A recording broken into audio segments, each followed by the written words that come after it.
All right, guys, welcome back. We're still on world famous Silver Creek. Patty and I this morning filming segment 2 of our opening season fly fishing episode. And during the break, we were talking about strategic issues. You know, one of the things that I have almost ingrained in my head is a long, downstream, straightened, and pushed cast at one fish from upstream 20, 30, 40, 50 feet. Is that necessity? You know, I fished with that clear line over the weekend, absolutely. That clear fly line. It was the miraculous. Magic secret weapon. Yeah, transparent floating flying line. Oh my gosh, it was amazing. It's the Airflow Ridge clear line that he's talking about. That is the secret weapon on Silver Creek.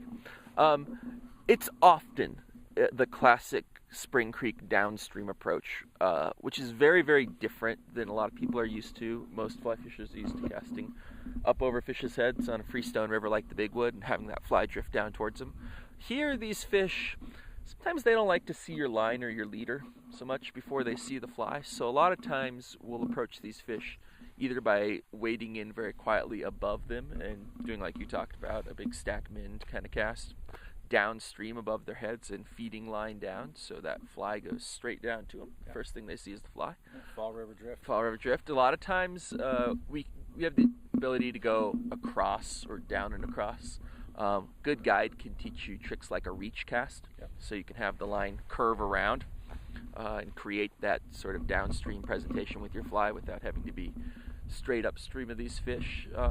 When you do wade to approach these fish, you want to just wade really slowly, cautiously, quietly. Try to imagine that you're a heron. When you watch great blue herons walk and fish. And get close to these fish. These are not terribly people spooky fish. They're very fly picky. If you move cautiously and quietly, they're not particularly people spooky. And something I see a lot of people do is assume because these are very smart fish and famously difficult fish that they have to be a really long way away from them, and they end up making a lot of really inaccurate casts.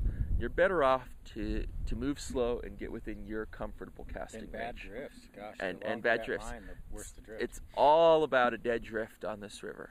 It's all about dead drift and the fish not having to work to get this fly. One of the greatest things about this river and the most challenging things about this river is that literally we have some of the very densest insect hatches of any trout stream on earth on this river. These fish are picky because they can afford to be. They're not generally going to move a real long way to eat your fly.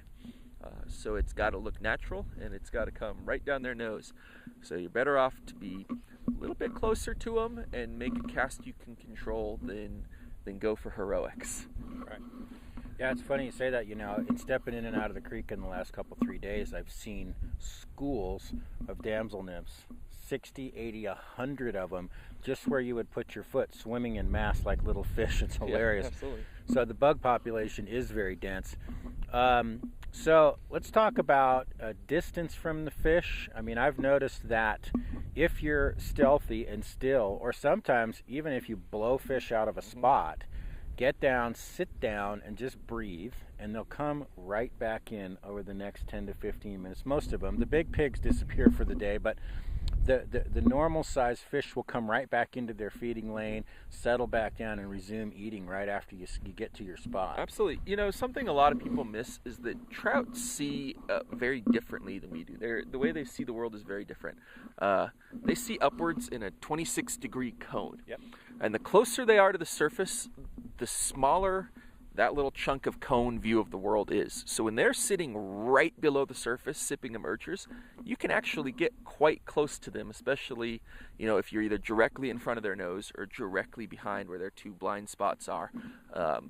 If, on the other hand, they're 6 feet deep sucking nymphs, oddly enough, even though they're in deeper water, a lot of times you can't get quite as close. But they do have that low blind spot. So this is a river to go full-on Rambo commando style on. Get down in the grass and crawl. Muted colors, which I'm not doing a great example of today, are always an advantage. I'll wear full-on camo sometimes for these fish. Basically any color but white, which they can see from space, is an advantage. You know, trying to keep your rod tip low till you're ready to cast. Just don't enter their little cone of sight until you absolutely have to. But they're pretty concentrated on feeding a lot of the times, and that's an advantage that we as fishermen need to take. Yeah, and if you make a mistake, don't spin out. Yeah. Relax and breathe, and even if you're in the river, just stand still for a few minutes. Wait them out. Let those fish come back to their normal behavior. Remember, they have a one-track mind. Their goal is to get fed and grow, period. Everything else is just survival. It's dodging a heron or an osprey or some sort of eagle that's trying to eat them, or us. But primarily their goal is to come back. And I want to take a minute, you guys, and talk about something, and that is that when you come to Silver Creek, when you come any place new, even if you're a pretty good angler, get a guide the first day, 2, 3 days on the water. The knowledge that you can glean from these guys that live and breathe and sleep in the rivers is amazing, and the time that it can save will vastly overpay. It's a great return on investment to get an education in how to approach, where to find the fish, to talk to them about the seasons of the year and the hatch waves and what's going on right now. I cannot emphasize enough. It's the same thing with ski racing. It's the same thing with any other sport that's highly technical, that takes a significant amount of skill. Get coaching. We have coaching in business. We have coaching in fishing. We have coaching in ski racing. We have coaching in mountain bike racing. You got to get a coach. And in this world, the coaches are the fly fishing guides. So, Patty, talk about local guides and how long that you've been guiding here and stuff like that. We have a lot of great guides in this valley. I'm very privileged to be part of the guiding fraternity here. The talent pool is quite deep in this valley. And unlike a place like the Keys, where sometimes there's a little bit of a competitive air, I would say generally this is a pretty friendly, cooperative guide atmosphere.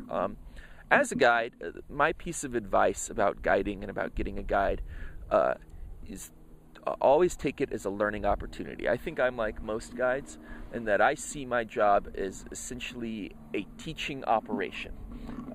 Now, I always want people to catch fish. I want you to have a lot of fun, and like all guides, I'll work as hard as I can to make that happen. But what I always recommend is that to think of this as an expensive way to catch fish and an inexpensive way to learn how to catch fish. So I love it when clients want advice and really want to take a day with me or with any other guide as an opportunity to improve their own personal fishing, so that when they're out here on their own, they're catching fish and they're having fun. And fishing and catching are not always the same, but they can be, and that's when it's the best. So my advice is, walk into your local fly shop and ask who's enthusiastic and excited about being out on the river. You almost can't go wrong in this valley finding a good guide. Sturdivant's certainly has some great ones. Yeah, and we want to make sure and let you guys know that today's show is brought to you by Sturdivant's Mountain Outfitters, and they're close and dear to all of our hearts, and we'll talk a lot to Sturdivant staff over the summertime, as well as the staff at legendary Silver Creek Outfitters down in town, and there's a bunch of good places to deal with, and we've got guides that are young and old, and men and women on the staff. If you prefer to get a girl guide, we can hook you up in that department too. So in either case, we'll get you to the website. Go to sturdos.com or come to sunvalleytv.tv and look for the link. We'll make sure that works. So we've got now basically 1st of June is tomorrow. It still looks like winter. I think spring was 15 minutes long, but the weather's going to turn, and over the next few weeks, the spring creeks are probably the best bet. Would you not agree, to fish? They're not the only game in town. I would say that Silver Creek in June is famous for a reason. In general, this is an amazing June fishery. We're having somewhat funky weather this spring, though every spring at the beginning of June I say, we're having funky weather this June. So I guess realistically this isn't totally unexpected. But as it does warm up and the weather stabilizes, hatches on this river are going to get a lot heavier and the fishing is going to get a lot more consistent. But it's certainly not the only game in town. The lower Big Lost below the dam, until they raise the flows out of the dam, will continue to be an amazing tailwater fishery. So what are they flowing like right now? Right now it's at about 360 CFS this morning, which is a very fishable level. Anything below about 450 on that river is very fishable. As it gets higher, the wading becomes very difficult. Right. And it's just a matter of when farmers start calling for water downstream. Right. So definitely get on the USGS gauge website and check the flows before you make the drive over to Mackay, but that can fish very, very well. And oddly enough, even though the Big Wood is at almost 2,000 CFS right now, it's cubic feet a second. And it's chocolate. And it's chocolate, it can still actually fish really, really well. An odd thing happens on that river when it gets really big, which is that it forms really big eddies, and it flows into these side channels that are normally dry. And we talked about trout being lazy and energy efficient earlier. They don't want to sit in 2,000 CFS of water blasting past their face. So they're going to get in these big calm eddies and in these side channels. And a lot of times there's going to be a lot of fish in these big calm eddies and these side channels. And nymphing with big bright flies, things like a San Juan worm, large red zebra midge, big streamers, can actually produce amazing fishing on the Big Wood. It blows a lot of food loose, that big water. It blows a lot of food loose. Yeah. So don't totally write the Wood off. It can be a great fishery. The lower chunk, just above Magic Reservoir, can be really, really good. That'll be the first water to drop low as it comes down, and it'll be the first place we see the legendary green drake hatch on the Wood, which most years, frankly, happens under a whole lot of spring runoff flows, but you never know. Every once in a while the weather gods cooperate, and there's really amazing dry fly fishing on green drakes in the Wood about the end of June, beginning of July. You know, it blows my mind about the Big Wood River when we're on that subject is that you guys can come to Sun Valley, and Jim has sort of said the funniest thing. He goes, "Don't worry, those trout don't know they're in town." No, they don't. They don't know they're in town. You can step off the road anywhere in town, behind a restaurant, behind a church, in somebody's backyard, near the bike trail. You know, you can hear trucks behind you in the background and see pods of 20 and 30 fish sipping and rising on bugs. It's an amazing fishery, and the rainbows in the Big Wood are the most beautiful. There's something cool about that aqua green they get in their backs. They are ultra pretty fish. It's a very unique color. I've never, and it's obviously a food source issue that gets them that tint, but I've never seen prettier rainbows, although some of these red-sided ones here at Silver Creek are unbelievable. Well, maybe in a future episode we'll talk about the history of rainbows in the Big Wood. It's a bit of a diatribe, but there's a reason they look so unique, and it's as much genetic as it is food. But we'll save that for another episode later in the season, so stay tuned for that. Yeah, Nature Conservancy, by the way, has the property on the Upper Shasta area on the McCloud River that has the parent gene pool for all the rainbows in the western U.S. including the ones right here on Silver Creek. Yeah, so there's some great history. We'll talk about that and explore about that a lot. So what we're going to do now, we got enough film in the can for the show. We're going to take a break and see if we can't find you guys some fish here this morning, and we'll come back. So listen, check out sturdos.com. Make sure I call Sturtevant Mountain Outfitters. Obviously, if Patty's available, book a trip with Patty or any of the guides here in town. We don't want to appear to be too biased. We know who we love. We know who fishes well.